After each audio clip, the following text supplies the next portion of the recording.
Mes parents annulaient mon anniversaire chaque année parce que les tournois de football de mon frère étaient plus importants, alors j'ai arrêté d'aller aux événements familiaux sans rien dire.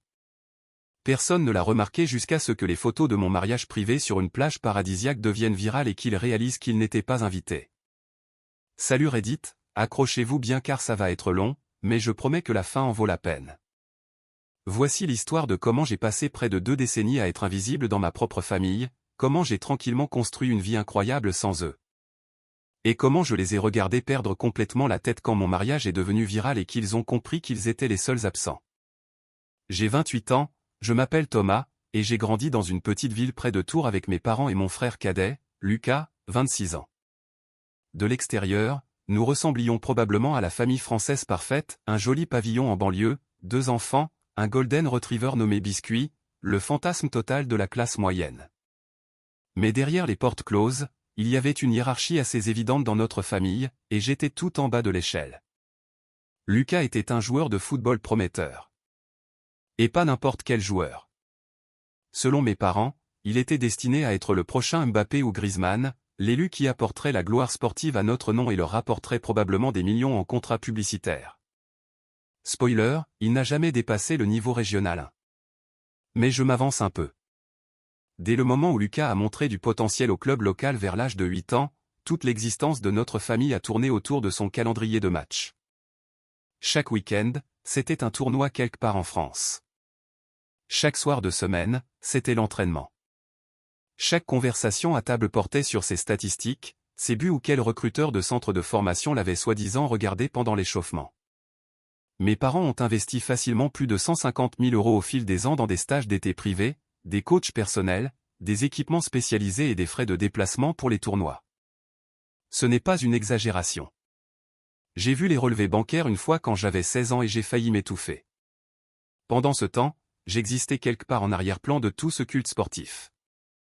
J'étais un bon élève, j'avais les félicitations à chaque conseil de classe, je gagnais des concours de mathématiques, mais rien de tout cela ne comptait parce que ça n'impliquait pas un ballon rond ou mes parents assis dans les gradins à se prendre pour des VIP devant les autres parents du club.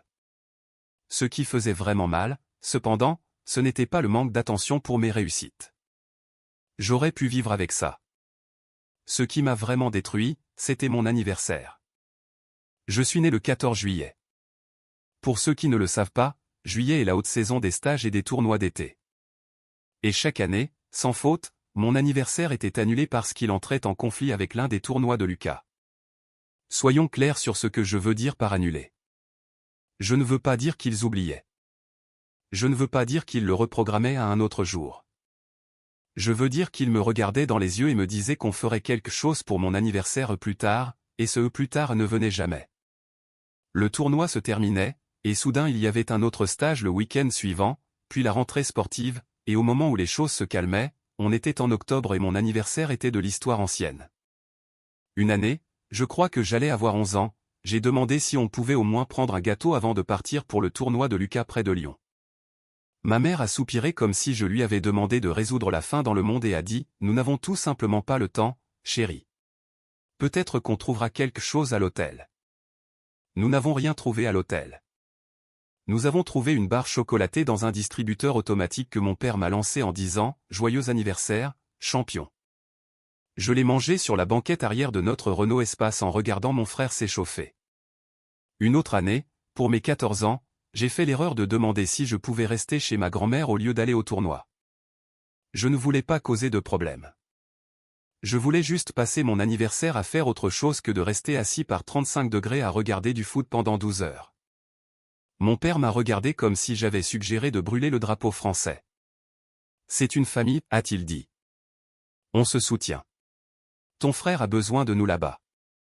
Et ce dont j'avais besoin, moi? Cette question n'a jamais effleuré personne. Le pire a été quand j'ai eu 18 ans. En France, 18 ans, c'est énorme. La majorité, le permis de conduire, l'âge adulte. J'ai commis le péché capital de croire mes parents quand ils ont dit qu'on ferait définitivement quelque chose de spécial pour mes 18 ans. J'étais si naïf. J'avais invité quelques amis pour ce que je pensais être une petite fête à la maison. Mes parents ont oublié de mentionner qu'ils avaient inscrit Lucas à un tournoi de détection de dernière minute à Marseille ce même week-end. Le même week-end que ma fête d'anniversaire qu'ils avaient acceptée. Je l'ai découvert 2 jours avant quand ma mère a mentionné nonchalamment qu'il fallait faire les valises pour le sud. J'ai dû appeler tous mes amis et annuler. J'ai dû expliquer qu'en fait ma famille partait et que je ne pouvais plus faire de fête. Savez-vous à quel point c'est humiliant à 18 ans? Certains de ses amis ne m'ont plus jamais regardé de la même façon. Je suis devenu le gars dont la famille ne se souciait clairement pas assez pour le laisser avoir une fête d'anniversaire. Mes parents ont promis qu'ils se rattraperaient. Ils organiseraient une fête encore plus grande à notre retour. Ils m'achèteraient un gâteau encore meilleur. Ils en feraient le meilleur anniversaire de tous les temps. Ils ont promis toutes ces choses tout en chargeant la voiture avec les sacs de sport de Lucas et les glacières. Nous sommes revenus de Marseille. L'équipe de Lucas avait gagné. Il y a eu un dîner de célébration dans son restaurant préféré. Mon anniversaire n'a plus jamais été mentionné. Je veux être très clair sur quelque chose. Ce n'était pas juste à propos des anniversaires. C'était le symptôme le plus évident, mais la maladie était bien plus profonde. Chaque décision que notre famille prenait tournait autour du calendrier de Lucas, des besoins de Lucas et du confort de Lucas. Les vacances? Nous allions dans des campings à distance de conduite d'un centre sportif pour que Lucas puisse s'entraîner. Les fêtes de fin d'année? Structurées autour des calendriers de tournois et du temps de récupération. Les dîners de famille? Dominés par le football, les discussions sur les recruteurs, la stratégie pour entrer en centre de formation. Je restais assis là à manger mon hachis parmentier pendant que mes parents analysaient la technique de frappe de Lucas comme s'ils étaient des commentateurs sur Canal+. Je me souviens d'un Noël quand j'avais 13 ans. Je venais de gagner un concours régional de sciences. J'étais tellement excité de le dire à tout le monde. J'ai attendu une pause dans l'heure Lucas pour partager ma nouvelle. J'ai finalement eu mon ouverture et j'ai dit, j'ai gagné le premier prix au concours de sciences. Vous savez ce que ma mère a dit? C'est bien, chérie. Lucas, raconte à ton père ce que l'entraîneur Dubois a dit sur ta vitesse de pointe. C'est bien. 2 mots et on passe à autre chose. C'était l'étendue de la célébration que j'ai eue. Quand Lucas gagnait littéralement n'importe quoi lié au foot, c'était un événement. Les trophées étaient exposés dans le salon. Les photos étaient encadrées. On appelait la famille élargie. Mais mes réussites, elles recevaient un hochement de tête puis étaient rangées quelque part où personne ne les regarderait jamais. J'ai retrouvé tous mes diplômes et médailles dans une boîte à chaussures dans le garage quelques années plus tard. Juste jeté là avec de vieilles décorations de Noël. Pendant ce temps, Lucas avait un mur entier dans sa chambre dédié à ses accomplissements, un véritable sanctuaire. C'est là que j'ai commencé à vraiment comprendre ma position dans la famille. Je n'étais pas exactement l'enfant négligé. J'étais nourri, habillé et j'avais un toit, mais j'étais un meuble, un bruit de fond. L'autre enfant qu'il devait reconnaître occasionnellement, mais qu'il n'avait jamais besoin de voir vraiment. Quelque chose a changé en moi après ce désastre des 18 ans. J'ai arrêté d'attendre que les choses changent. J'ai arrêté d'espérer que mes parents me voient soudainement. J'ai arrêté d'essayer de rivaliser avec un frère qui avait un projecteur permanent que je ne pourrais jamais toucher. Au lieu de cela, je suis devenu stratégique. J'ai réalisé que si je voulais une belle vie, j'allais devoir la construire moi-même sans aucune aide de la famille qui me traitait comme une réflexion après coup. Alors, j'ai baissé la tête et j'ai travaillé. J'ai maintenu ma moyenne de 18/20. J'ai fait toutes les activités extrascolaires qui feraient bien sur un dossier. J'ai postulé à toutes les bourses possibles. Je suis devenu obsédé par la création d'une issue de secours. En terminale, j'ai postulé à plusieurs grandes écoles et universités. J'ai été accepté dans une excellente école de commerce à Lille, à environ 4 ou 5 heures de chez nous, qui m'offrait une bourse au mérite couvrant presque tout. Mes parents l'ont à peine remarqué. Ils étaient trop occupés à visiter des clubs avec Lucas, qui était courtisé par quelques équipes de National 3. Je suis parti pour Lille en août. Mes parents m'y ont conduit, ont déchargé mes affaires en 45 minutes chrono, et sont partis pour rentrer à temps pour le match amical de Lucas le soir même. Pas d'adieu larmoyant. Pas de promenade sur le campus ensemble. Juste une étreinte rapide et un « appelle-nous si tu as besoin de quelque chose » dont nous savions tous que c'était juste une formalité. La fac a été la première fois de ma vie où j'ai eu l'impression de pouvoir respirer. Personne là-bas ne savait que j'étais le fils oublié. Personne ne me comparait à mon frère. J'étais juste Thomas, une page blanche. Je me suis spécialisé en audit et finance. Je sais que ça semble ennuyeux, mais j'aimais la précision des chiffres. J'aimais qu'il y ait des bonnes et des mauvaises réponses. J'aimais que le succès en comptabilité soit basé sur la compétence et le travail, pas sur le fait que vos parents viennent vous applaudir. J'ai obtenu mon diplôme major de promotion en 5 ans, tandis que Lucas passait d'un petit club à un autre, luttant pour rester titulaire dans des équipes qui n'étaient certainement pas un tremplin vers le PSG comme mes parents s'en étaient convaincus. Ses rêves de célébrité s'estompaient doucement, bien que mes parents ne l'aient jamais tout à fait accepté. Après mon diplôme, j'ai décroché un emploi dans un grand cabinet d'audit à Nantes. J'ai choisi Nantes spécifiquement parce que c'était assez loin de Tours pour que les visites surprises soient improbables, mais assez proches pour qu'on ne puisse pas m'accuser d'avoir complètement abandonné tout le monde. Pas que quelqu'un l'aurait remarqué si j'avais déménagé en Antarctique. Au cours des années suivantes, j'ai commencé ce que j'appelle l'effacement progressif. Je n'ai pas fait de grandes annonces dramatiques pour couper les ponts. Je n'ai pas eu de grosses disputes. J'ai juste tranquillement arrêté de venir. Les repas de famille ? Désolé, j'ai trop de travail en ce moment. Noël ? J'ai déjà prévu quelque chose avec des amis. Les anniversaires de Lucas ? Malheureusement, j'ai une date butoir cette semaine-là. J'envoyais une carte cadeau générique et un SMS. Je passais l'appel occasionnel de 5 minutes. Je maintenais le strict minimum requis pour éviter une confrontation évidente, mais j'ai arrêté d'investir de l'énergie émotionnelle dans des gens qui n'en avaient jamais investi en moi. Et voici la partie folle, personne n'a remarqué. Personne ne m'a reproché d'avoir manqué 3 Noëls d'affilée. Personne n'a trouvé bizarre de ne pas m'avoir vu en personne depuis mon diplôme. Mes parents étaient toujours tellement absorbés par la vie de Lucas que mon absence n'était même pas enregistrée. Lucas était retourné vivre chez nos parents après que sa carrière de footballeur a fait pskit. Il travaillait à temps partiel dans un magasin de sport et passait le plus clair de son temps à poursuivre une vague idée de devenir coach personnel. Mes parents finançaient encore la majeure partie de son existence.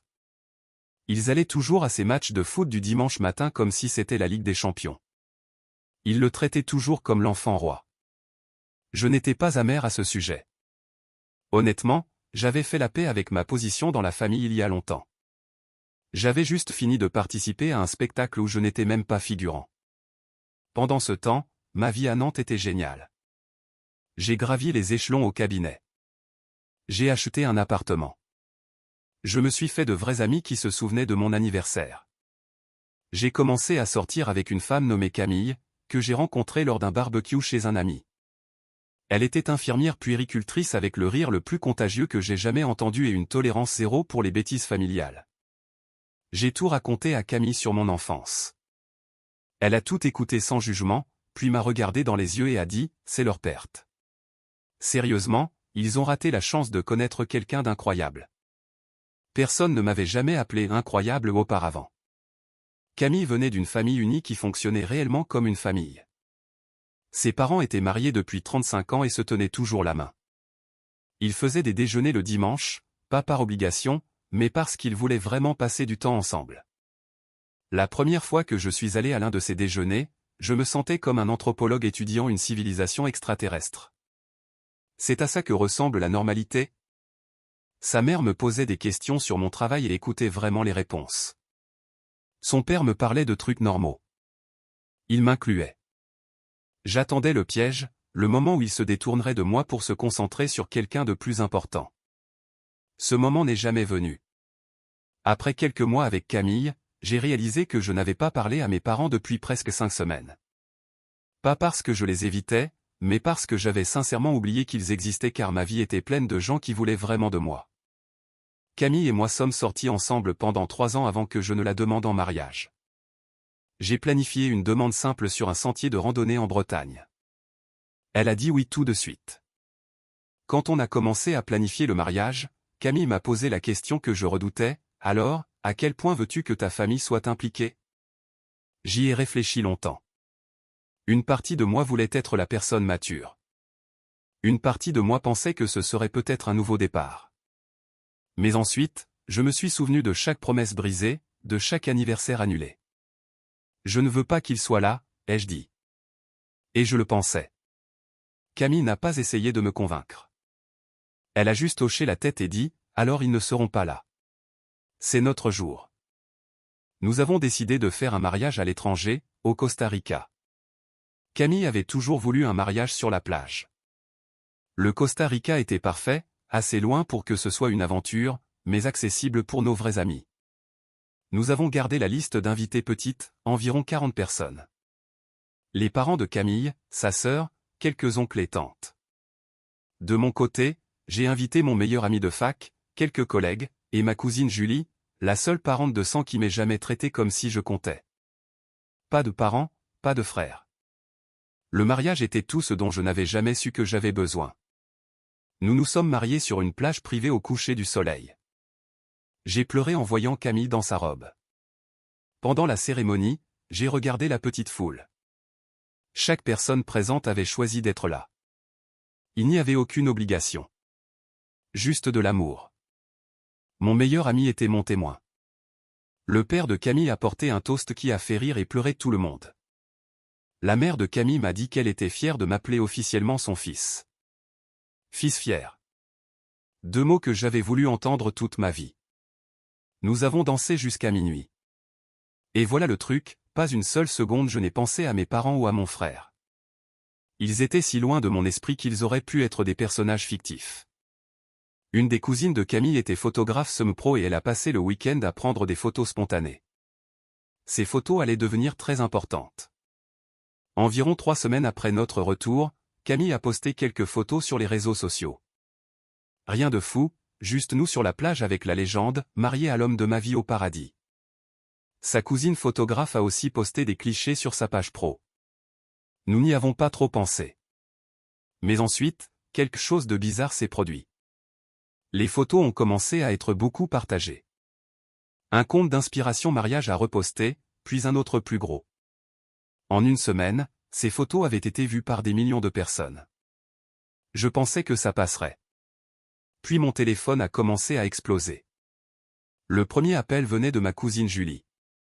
Mec, a-t-elle dit, tu as regardé Facebook aujourd'hui? Ta mère est en train de péter les plombs. Elle a posté un truc énorme disant qu'elle a découvert que son fils s'est marié en voyant des photos sur Internet. Elle joue la victime à fond. J'ai senti mon estomac se nouer, mais je me sentais aussi étrangement calme. Je suis allé sur le profil de ma mère. Il y avait un roman sur sa dévastation d'apprendre que son fils aîné s'était marié sans le dire à sa famille. Les commentaires étaient fous. Je suis tellement désolé pour toi, les enfants sont si cruels. Mon père avait commenté, je n'ai pas élevé mon fils pour qu'il se comporte ainsi. Drôle, je ne me souvenais pas qu'il m'ait élevé du tout. Puis j'ai vu un post de Lucas. Il avait partagé une des photos virales, imaginez apprendre que votre frère s'est marié parce qu'un inconnu vous montre une photo virale. La famille est censée être tout. Mon téléphone sonnait sans arrêt. Maman, papa. J'ai laissé aller sur messagerie. Puis ma mère a envoyé un SMS, Ethan, enfin Thomas, appelle-moi. Je suis ta mère. Je mérite une explication. Mérite. Ce mot m'a frappé. Après toutes ces années, elle osait dire qu'elle méritait quelque chose. J'ai répondu, tu as eu 28 ans pour être là pour moi. Tu as choisi de ne pas le faire. Je choisis la même chose. Puis je l'ai bloqué. La cousine Julie est entrée en mode terre brûlée. Elle a posté sa propre réponse au mélodrame de ma mère. Elle a parlé de la beauté du mariage. Et puis elle a sorti les preuves. Elle a posté des captures d'écran de conversation que je l'avais autorisée à partager. Des SMS de ma mère annulant mes anniversaires pour les tournois de Lucas. Un texto de mon père disant littéralement, la détection de Lucas est plus importante que le gâteau. Tu comprendras quand tu seras plus grand. Elle a écrit une phrase qui est devenue virale, vous ne pouvez pas passer 18 ans à traiter quelqu'un comme s'il était invisible et ensuite jouer les chousquets quand il arrête d'essayer d'être vu. Les commentaires ont commencé à changer. Les gens posaient des questions. Pourquoi annuler ses anniversaires? Pourquoi un enfant a droit à 150 000 € d'investissement sportif et l'autre à une barre chocolatée? Julie a aussi posté le fil de discussion de mes 18 ans. Celui où mon père avait répondu, le calendrier du tournoi ne tourne pas autour de ta vie sociale. Tu survivras. Ce message a rendu les gens furieux. Quelqu'un dans les commentaires a calculé le coût du football de haut niveau. Ma mère a essayé de limiter les dégâts, disant que Julie exagérait. Mais les captures d'écran parlaient d'elles-mêmes. D'autres personnes ont commencé à témoigner. Un ancien voisin, un ami de lycée. L'opinion publique a basculé. Ma famille est passée de victime à méchant. J'ai finalement écouté les messages vocaux. Il y en avait 23. Ma mère pleurait ou était en colère. Mon père a laissé un message froid, je ne sais pas ce qu'on a fait pour mériter ça, mais tu as vraiment blessé ta mère. Lucas était juste en colère, t'es sérieux? Maman pleure depuis une semaine. Je n'ai rappelé personne. Un mois plus tard, j'ai reçu une lettre au bureau. Ma mère. 4 pages de papier à lettres florales. Elle commençait par « Je suis désolé si tu t'es senti négligé. Pas désolé de t'avoir négligé. » Elle expliquait qu'ils avaient investi en Lucas car il avait des talents spéciaux. Elle disait qu'elle avait été volée de mon mariage. Elle finissait par dire qu'elle espérait qu'on pourrait avancer en famille. J'ai recyclé la lettre. J'ai montré la lettre à Camille qui a dit « C'est l'une des choses les plus à côté de la plaque que j'ai jamais lues. » Elle avait raison. 3 mois après le mariage, Julie m'a appelé, « Tes parents prévoient de venir à Nantes. Ils ont réservé des vols pour le week-end prochain. » Comment avait-il eu mon adresse? Une tante fouineuse. J'ai dit à Camille. On a décidé de partir en week-end à l'île de Ré. On a éteint nos téléphones. Quand on est rentré le dimanche soir, il y avait un mot sur la porte, nous avons attendu 4 heures. Appelle-nous. J'ai tout jeté. 2 jours plus tard, mon père a appelé d'un numéro inconnu. J'ai décroché. Il a hurlé qu'ils avaient traversé la France pour me voir. J'ai répondu, je ne vous ai pas invité. Vous vous êtes pointé sans invitation. J'ai raccroché et bloqué. Quelques semaines plus tard, j'ai été promu directeur au travail. Camille a organisé un dîner surprise. Ses parents sont venus de loin. Mon meilleur ami a pris l'avion. Le père de Camille a porté un toast en disant qu'il me considérait comme son fils. La mère de Camille m'a offert une belle montre pour ma promotion en disant « Sache juste qu'on te voit. On t'a toujours vu. » Cela fait presque 1 an maintenant. Mes parents ont essayé de contacter mon bureau, mon avocat les a fait cesser, et ont même appelé les parents de Camille, qui les ont rembarrés poliment mais fermement. Lucas m'a envoyé un DM sur Instagram disant qu'il voulait voir son frère. J'ai vu qu'il vivait toujours chez nos parents. Je n'ai pas répondu. Ma vie continue de s'améliorer. Camille et moi avons acheté une maison. On a pris un chien. On parle d'avoir des enfants.